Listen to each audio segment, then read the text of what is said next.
오늘 제목은 인생의 갈림길입니다. 제가 이 표지를 만들었는데 처음에 이 표지를 만들려고 하니까 이 AI가 오른쪽을 화려하게 해놓고 왼쪽을 암흑으로 해놓은 거예요. 그래서 야, 그거 아니야, 반대야. 그러니까 이제 이렇게 반대로 만들어졌습니다. 세상으로 가는 길은 참 넓습니다. 그리고 그 길은 평탄합니다. 비단 꼭 이 이미지처럼 우리 산지길로 가는 늘 힘든 여정은 아니겠지만 우리는 인생의 갈림길에 서 있습니다. 이 갈림길에 서 있을 때 여러분들은 어떤 선택을 하실 겁니까? 우리는 비단 인생의 길만이 아니고 순간순간 하는 선택을 합니다. 아침에 눈을 떠서 마주하는 작은 선택부터 인생의 방향을 통째로 바꾸는 그런 거대한 선택까지 우리는 선택의 연속입니다. 탈북자들이 가장 한국에 와서 힘들어하는 것이 하나가 있습니다. 그게 뭐냐 하면 선택이에요. 북한에서는 이제 제가 들었어요. 제가 북한을 가본 건 아니기 때문에 탈북자들 얘기를 들어보면 선택할 수 있는 것이 없대요. 다 그런 건 아니겠지만 거의 대부분을 당에서 지시하거나 위에 사람들이 지시하는 대로 따라가다 보니까 이 사람들은 생각을 할 필요가 없는 거예요. 그래서 한국에 오면 모든 것이 다 내가 선택을 해야 되잖아요. 내가 결정을 해야 되고. 우리가 마마보이라 하잖아요. 늘 엄마가 해주는 거. 이렇게 하면 이렇게 하고 저렇게 하면 저렇게 하는 애들이 나중에 사회에 나와서 적응을 못하는 이유가 늘 엄마가 결정해 주는 대로 움직였거든요. 아무 문제 없었거든요. 하지만 사회에 나오면 이제 자기가 선택을 해야 되는데 우리도 마찬가지입니다. 룻기 1장을 보면 우리가 오늘 특별한 아무도 모르는 이야기를 하는 게 아니에요. 누구나 다 아는 이야기예요. 룻기 1장에서 인생에서 어떤 선택을 하느냐가 뒤로 가보면 엄청나게 다른 결과가 나온다는 것을 우리는 알고 있습니다. 하지만 알고 있지만 선택을 잘못하는 경우는 참 많이 있어요. 우리가 알고 있는 거하고 내가 결정해서 움직이는 거하고는 다르다는 사실을 여러분들이 아셔야 합니다. 때로는 사람들이 이런 생각을 해요. 내가 생각하는 것이 맞기 때문에 마치 그것이 옳은 것인 양 해요. 세상 사람들은 그럴 수 있습니다. 얼마든지 자기의 지식이 있고 학식이 있고 또 이론과 경험이 있어요. 수없이 많은 경험이 쌓였어요. 경험치가 엄청납니다. 그래서 누가 신입사원에 들어오면 이렇게 하라고 가르쳐 줄 수 있어요. 하지만 신앙은 그게 아니에요. 신앙은 늘 새로운 선택이에요. 늘. 여러분이 오늘 이 예배당에 오셨지만 그냥 이것도 선택이에요. 내가 교회를 갈 수도 있고 안 갈 수도 있잖아요. 선택해서 오신 거예요. 그래서 우리는 이 선택의 기로 앞에 항상 서 있다는 것을 염두에 두셔야 돼요. 아주 작은 일부터 우리 인생을 통째로 바꿀 수 있는 선택까지. 자, 오늘 본문의 배경이 되는 시대는 룻기 1장 1절에 기록된 대로 판관들이 다스리던 날들입니다. 판관들이 다스리던 날. 자, 이때는 왕이 없었기 때문에 사람들이 저마다 자기 눈에 보기 좋은 대로 행하던 그야말로 혼란과 방황의 시대였습니다. 이때를 표현하면 영적 기근 시대라고 표현할 수가 있습니다. 자, 이 영적 기근 시대에 하나님께서 베들레헴 유다 땅에 실제로 기근을 보냅니다. 실제로. 이 기근 앞에서 베들레헴에 살던 한 가정, 엘리멜렉의 가족이 인생을 뒤흔드는 거대한 선택의 시험대에 오릅니다. 기근이 들자 엘리멜렉은 약속의 땅을 떠납니다. 자, 베들레헴은 여러분 아시다시피 빵집이거든요.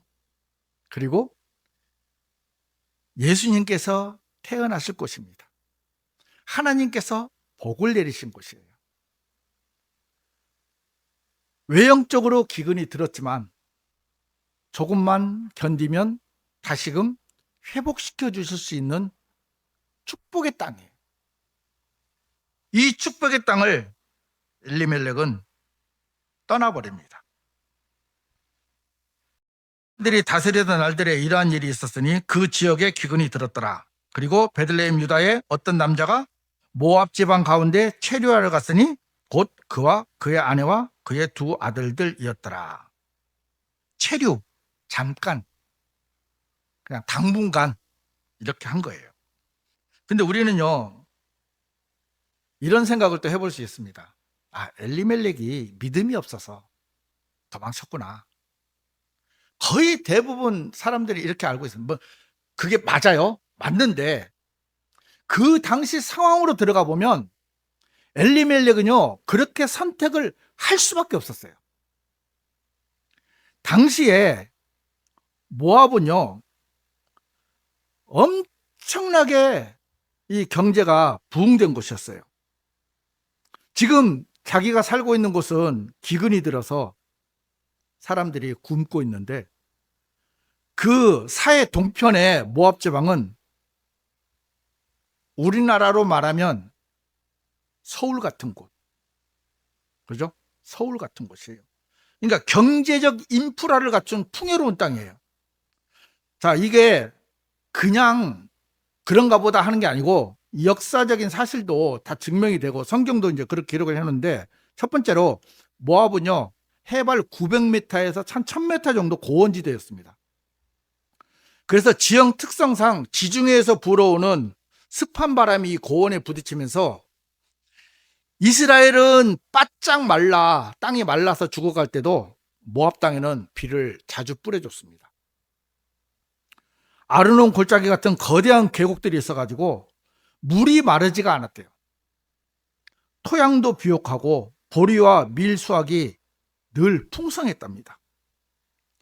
두 번째로 모압은 목축업의 중심지였어요. 우리 열왕기하 3장 4절을 보면 모압 왕이 이스라엘의 조공으로 바친 양만 수십만 마리, 모압 전체가 고기와 양털, 섬유가 넘쳐나는 거대한 목초지였던.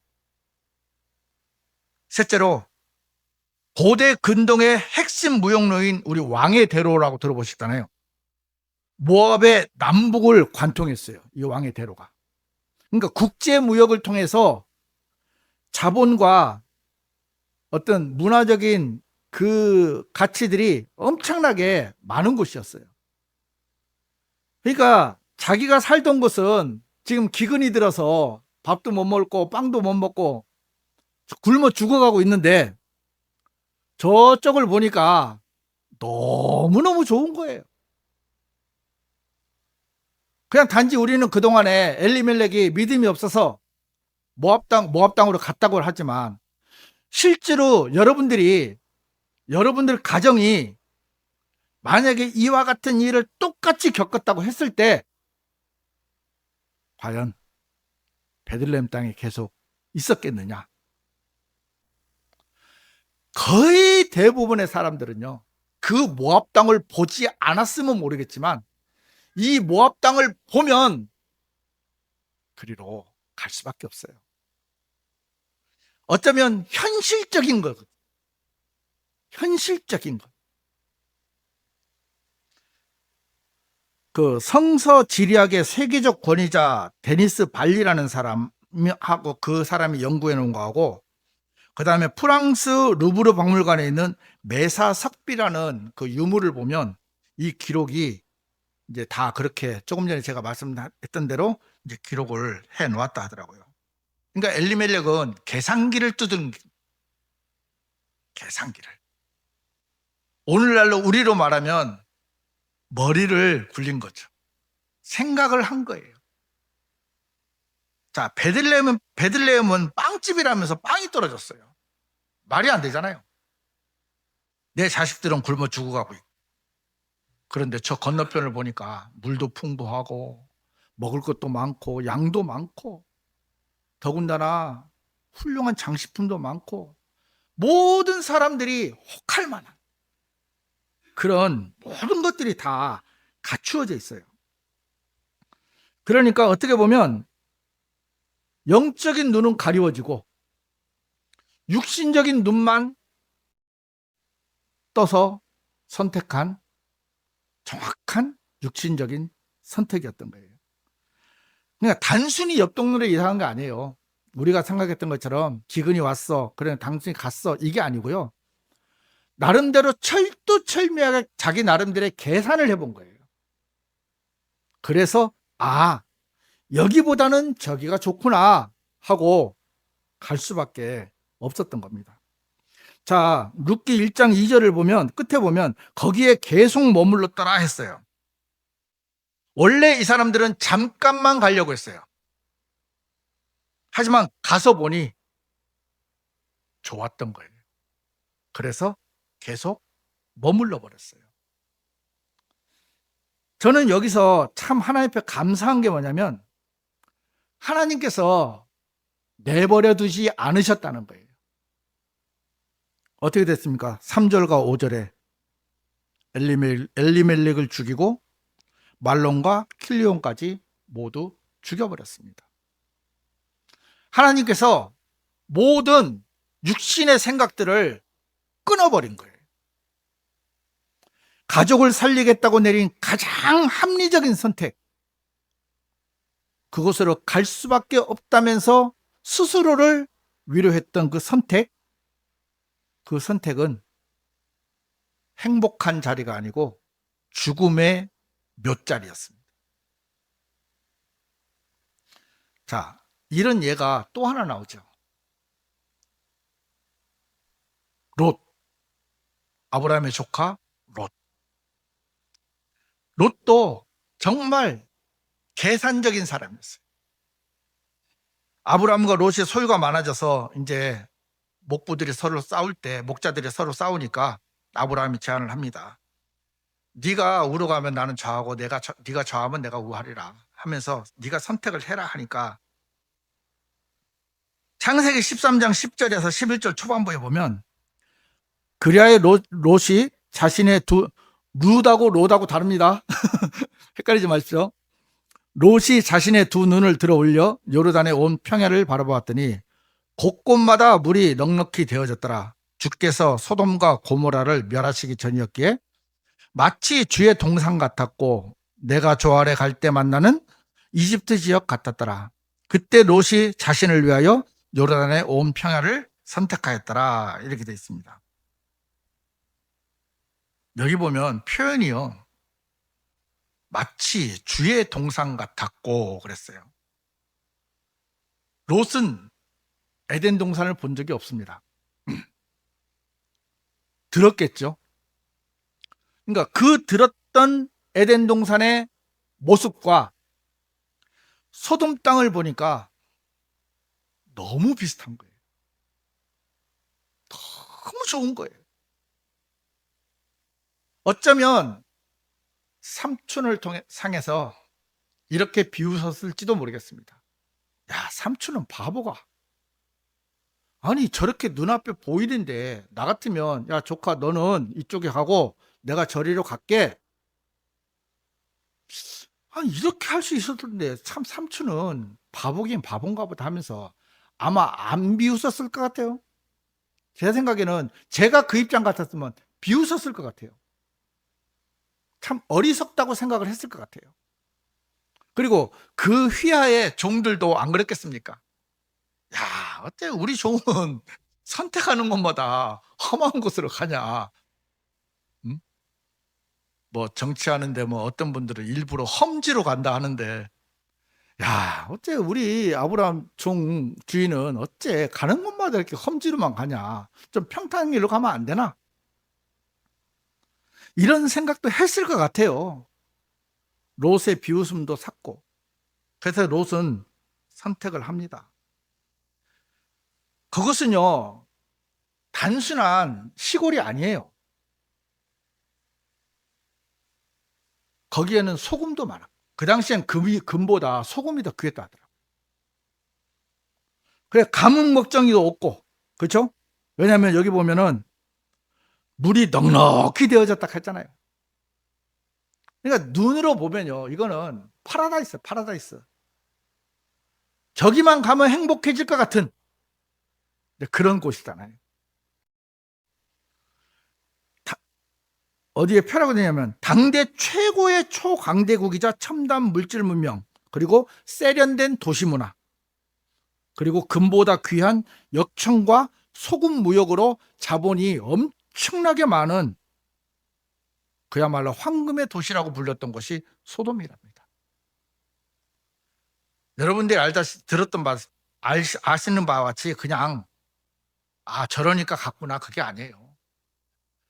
우리가 대하는 성경 이 말씀의 속에 롯은 어마어마한 것을 본 거예요. 거기에 문화도 접해봤겠고 경험해봤죠. 너무너무 좋은 거예요.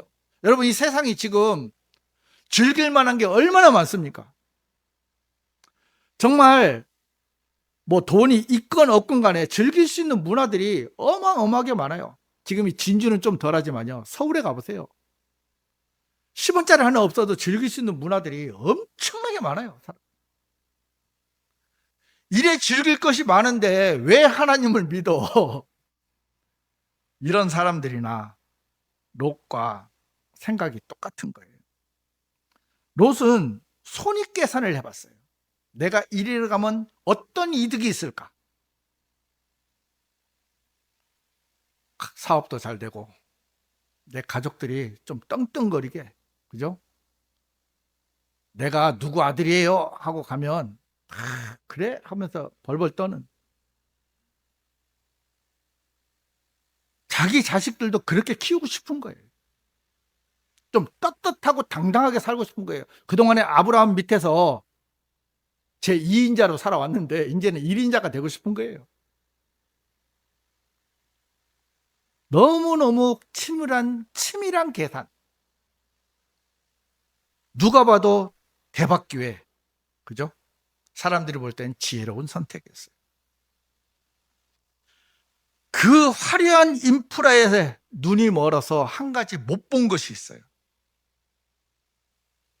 그거는 창세기 13장 13절에 그러나 소돔 사람들은 사악하였고 주 앞에서 극심한 죄인들이었더라.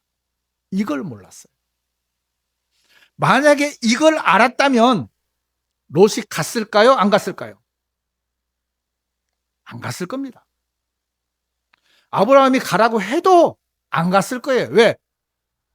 롯은 의인이라고 했거든요. 하나님을 믿었거든요. 그 하나님을 믿은 사람이 그 안에 있는 사람들이 사악하고 극심한 죄인들만 있다 하면 갔겠습니까? 안 갔을 거예요. 하지만 육신적인 계산에 딱 가려지니까 영적인 눈이 가려져 버리고 무엇이 보여요? 그들의 화려한 면만 보이는 거예요. 그들의 이면에 소돔족이라고 불리는 엄청난 성적인 문란함도 있었는데 그것들은 볼만한 눈이 가려져 버렸던 거예요. 우리가 지금 그렇다는 겁니다. 우리가 하나님의 말씀을 따라가는 거는 무식한 것 같고 바보 같고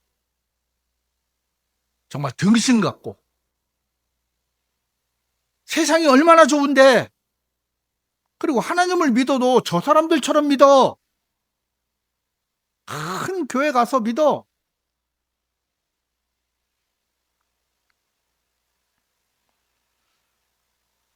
우리가 세상의 흐름을 쫓아가다 보면 실수하고 잘못하는 게 뭐냐면 영적인 눈이 가리워진다는 사실을 우리 자신도 몰라요. 나도 모르게 가려져 있기 때문에 그 영적인 눈으로 바라볼 수 있는 시선이 모든 것이 가려져 버린 거예요. 이게 너무너무 무서운 현실인데도 우리는 아무렇지도 않아요.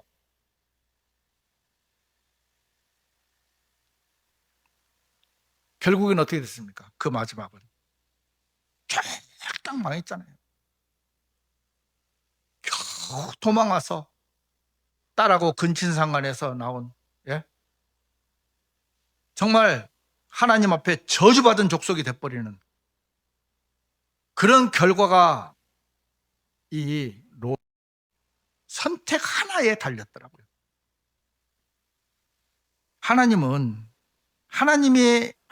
선택하는 이 선택이요, 처음에는 정말 바보 같아요. 어리석은 것 같아요.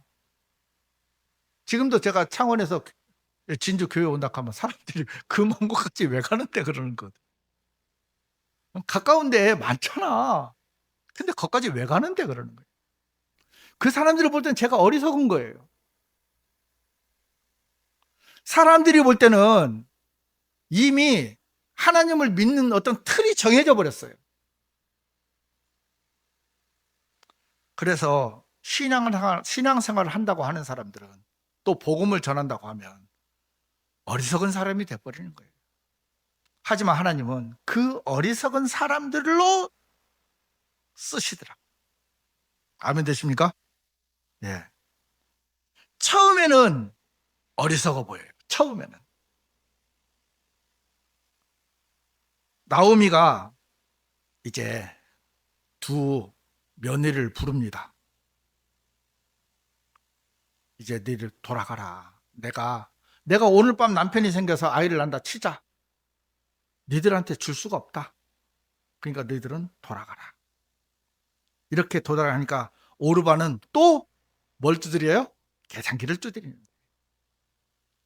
나는 모함 여자고 저주받은 여자.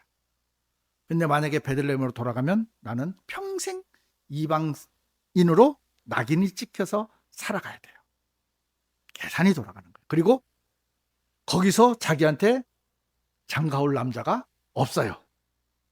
왜? 유대인들은 유대인들끼리 결혼하잖아요. 그래서 오르바는 눈물을 흘립니다. 룻과 같이 똑같이 눈물을 흘려요. 하지만 오르바는 현실적인 선택을 하는 겁니다. 우리야 결과를 알고 오르바를 뭐라 하지만, 여러분 그 입장에 여러분들이 오르바가 돼가지고 결정을 한다고 생각을 해보세요. 오르바가 잘못 결정했다고 하는 사람 아무도 없을 거예요. 가장 현실적인 것이니까. 하지만 룻은요 달랐어요. 왜 다른지 아십니까? 똑같이 나오미의 며느리였지만 나오미는 그래도 계속 하나님에 대해서 이야기를 했을 것 같아요. 계속 하나님께서 어떤 일들을 이루시고 이스라엘 백성들을 이끌어 오신 부분들을 계속 말씀을 했을 거예요. 하나님에 대해서 계속 이야기를 했을 거예요. 그 하나님에 대해서 룻은 마음에 새겨진 게 있었어요. 룻기 1장 16절에 보면, 우리 다 같이 한번 읽어보겠습니다. 그러자 룻이 이같이 말하였더라. 당신을 떠나라고 하시거나 당신을 뒤따르는 것을 중단하고 되돌아가라고 저에게 간청하지 마소서. 이는 당신께서 가시는 곳에 제가 가겠으며 당신께서 묵으시는 곳에 제가 묵을 것이기 때문이니이다. 당신의 백성이 나의 백성이 되고 당신의 하나님이 나의 하나님이 되시리이다. 자, 이 고백을 하는 걸 보면 당신의 하나님이 나의 하나님이 된다.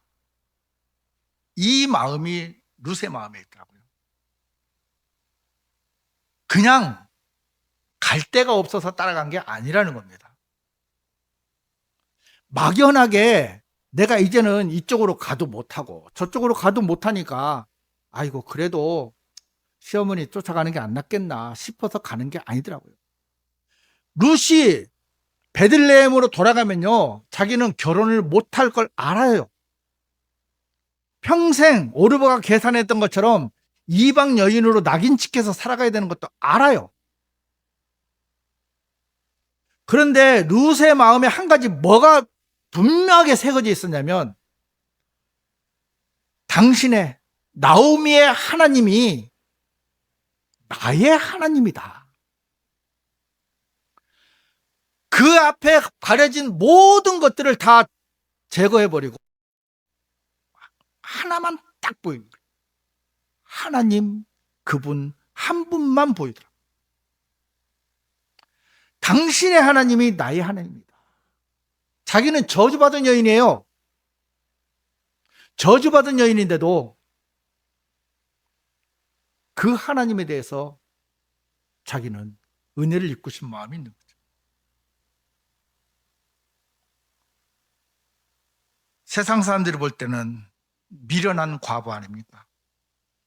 처음에 베들레헴으로 돌아가면 어땠겠습니까? 성경에 기록도 안 됐지만 우리 총 맞았을 거 아니에요. 눈총. 그죠? 수없이 많은 눈총을 받지 않았겠습니까? 하지만 오르바는 떠나면서 그랬을 거예요. 야, 루사, 너는 왜 가니? 그냥 나랑 같이 가자. 아마 설득도 안 해봤겠습니까? 여러분, 이쪽으로 가나 이쪽으로 가나 우리로 따지면요, 이렇게 사나 저렇게 사나 똑같은 거예요. 룻은 베들레헴에 가도 이방 여인으로 평생 눈총을 받으며 살아가야 되고 멸시를 받으며 살아가야 되고, 자기네 고향으로 돌아가도 유대인하고 결혼을 했었기 때문에 평생 비방을 받아야 돼요. 둘 다 그래요. 그래서 룻은 결정을 내려야 되는 게 뭐냐면 그 와중에 하나님이더라. 여러분의 삶 속에 어떤 선택이나 결정을 내릴 때 하나님 그분께서 어떻게 하실지, 어떤 것을 기뻐하실지 생각해 보셨습니까? 그렇게 결정하고 계십니까? 그렇게 결정을 하면 처음에는 잘 안 되는 것처럼 보여요. 하지만 그 어리석어 보이는 선택이야말로 하나님의 큰 축복이 설계가 되어 있어요. 설계가. 우리 설계도 아시죠? 설계도. 건물을 짓기 전에 미리 설계도를 다 그리잖아요. 엄청난 축복이 있잖아요. 사람이 자기 지식을 버릴 때, 자기 명철을 버릴 때, 자기 지혜를 버릴 때가 가장 현명하다는 것을 룻을 통해서 우리는 볼 수가 있습니다. 자, 베들레헴에 도착해서 룻은 일상생활을 시작합니다. 그때가 이제 추수기가 됐어요. 자, 룻기 2장 3절에 보면, 그리하여 그녀가 가서 밭에 이르러 수확꾼들을 따라 이삭 줍기를 하였더라. 그리고 그녀가 우연히 보아지에게 속해 있는 밭의 한 부분을 맞닥뜨렸으니 그는 엘리멜렉의 친족이었더라. 여기 보면 한 단어가 나옵니다. 그녀가 우연히 보아지에 속해 있는 밭의 한 부분을 맞닥뜨렸으니 그랬어요. 우연히. 제가 묻겠습니다. 그리스도인들에게 우연이 있습니까? 없습니까? 있습니까? 없습니까? 없습니다. 그리스도인은 우연이라는 게 없습니다. 모든 것에, 그러니까 룻은 우연히 갔어요. 가다가 보니까 우연히 갔어요. 하지만 그게 어디에 있었죠? 하나님의 설계도 안에 있었잖아요. 나는 우연히, 그죠? 아브람도 본토 친척 아비집을 떠나서 갔지만 하나님께서 제시하시는 내비게이션 지도로 간 거잖아요. 하나님께서 정확히 설계해 놓으신 곳에, 그곳에서 어땠습니까? 그게 부유한 자 보아즈를 만납니다. 보아즈는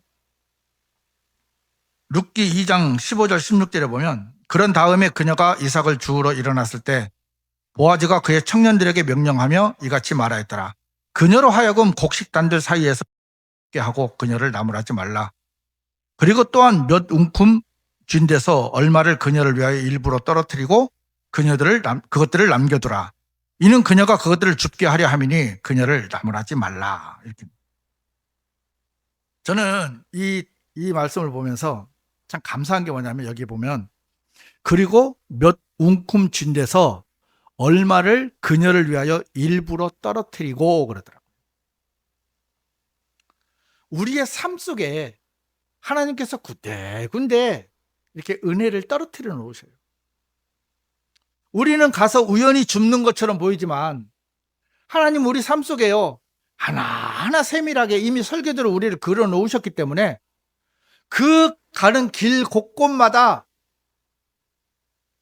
우리를 살리시려고 은혜의 뭉치를 하나씩 떨어뜨려 놓는다는 것입니다. 일부러 떨어뜨려, 일부러. 여기 보면 일부러 떨어뜨리고 그랬잖아요. 하나님께서 예수 그리스도를 통해서 우리에게 은혜의 복음을 주신 이후에 우리의 삶을 인도하시면서 우리의 길들 속에, 여정 속에 일부러 우리가 은혜를 입을 수 있는 조건들을 군데 놔두시더라고요. 하지만 이 하나님의 설계를 모르면 마치 우리가 무엇을 잘해서 그것을 얻은 것이냐. 우리가 아까 아침에 부르잖아요. 은혜. 모든 것이 은혜. 여러분, 모든 것은요, 다 포함되는 거예요. 단 한 개도 포함되지 않는 것이 없어요. 모든 것이 은혜입니다. 때로는 척박해 보일 때도 있어요. 잘못돼 보일 수도 있어요. 잘못 선택한 것처럼 보일 때도 있어요. 하지만 하나님의 설계도 안에 들어가 있는 그 순간만큼은 우리는 잘못될 수가 없다는 것입니다. 결국 룻은 보아즈하고 결혼을 해서 아들을 낳습니다. 성경은 그 결말을 이렇게 선포합니다. 마태복음 1장 5절에서 6절을 보면, 살몬은 라캅에게서 보오즈를 낳았고 보오즈는 룻에게서 오벳을 낳았고 오벳은 이새를 낳았고 이새는 다윗 왕을 낳았고 다윗 왕은 우리아스의 아내였던 그녀에게서 솔로몬을 낳았고. 이방의 저주받은 여인 룻. 우리가 생각하면 단순히 나오미를 잘 따라가서 이렇게 은혜를 입었다고 생각을 하지만 룻은 선택의 기로에 섰어요. 그 선택의 기로에 섰을 때 룻은 하나님을 선택하신 거예요. 여러분들이 수많은 인생의 갈림길에 놓여 있을 겁니다. 오늘 제목처럼 당신의 선택은, 이렇게 질문을 하면 여러분들은 어떤 대답을 하시겠습니까? 지금은 알아요. 지금은 말씀을 듣기 때문에 알아요. 아, 하나님을 선택해야 되는구나. 알아요. 하지만 현실로 돌아가면 어떻습니까? 죄송한 얘기지만 말짱 도루묵이 될 때 가서 다시 해야 돼요.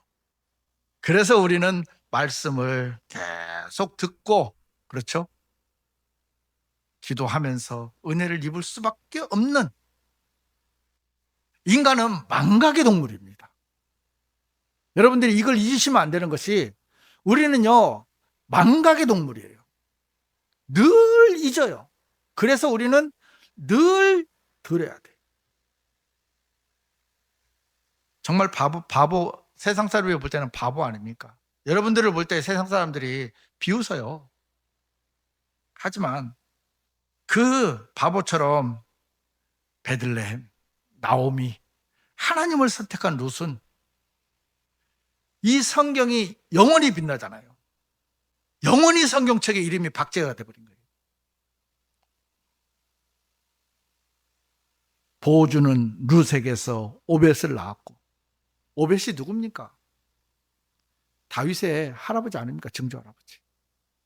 인류 역사상 가장 위대하다고 하는 왕 중에 한 명이 다윗 왕 아닙니까?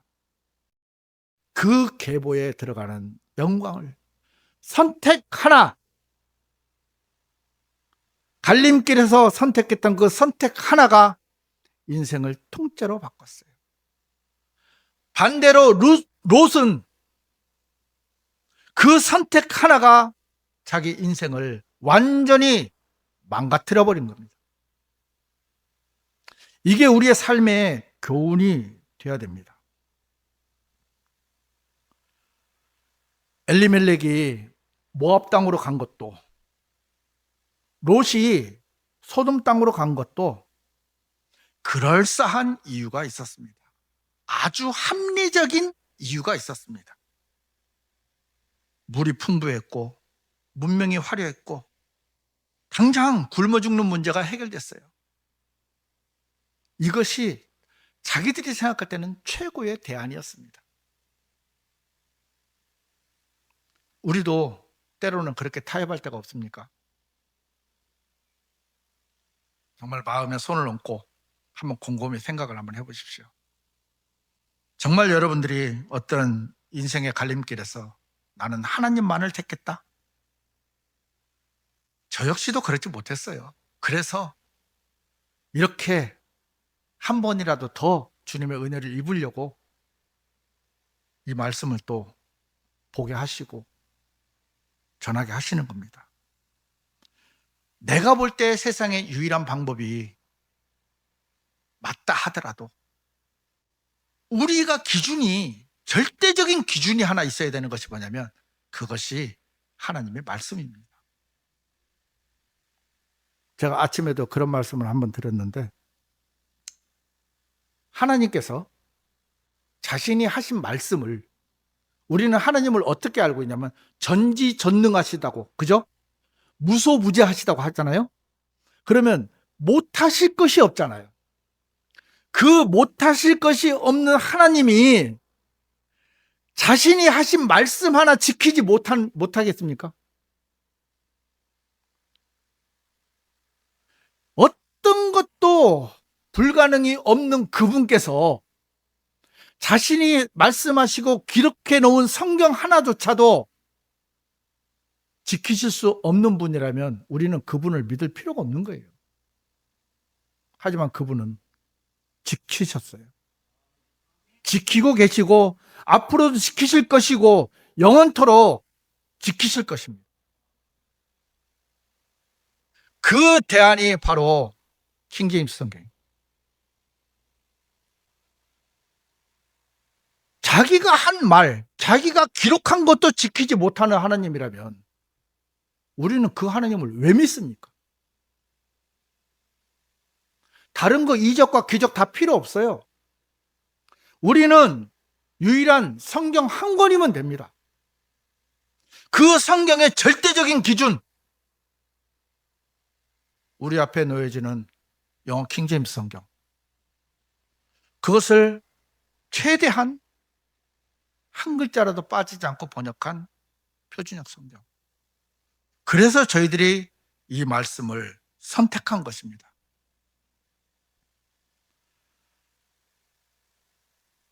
잠언 3장 5절 6절은 우리에게 이렇게 명하십니다. 너의 마음을 다하여 주를 신뢰하라. 그리고 너 자신의 명철에 기대하지 말라. 너의 모든 길들 가운데서 그분을 인정하라.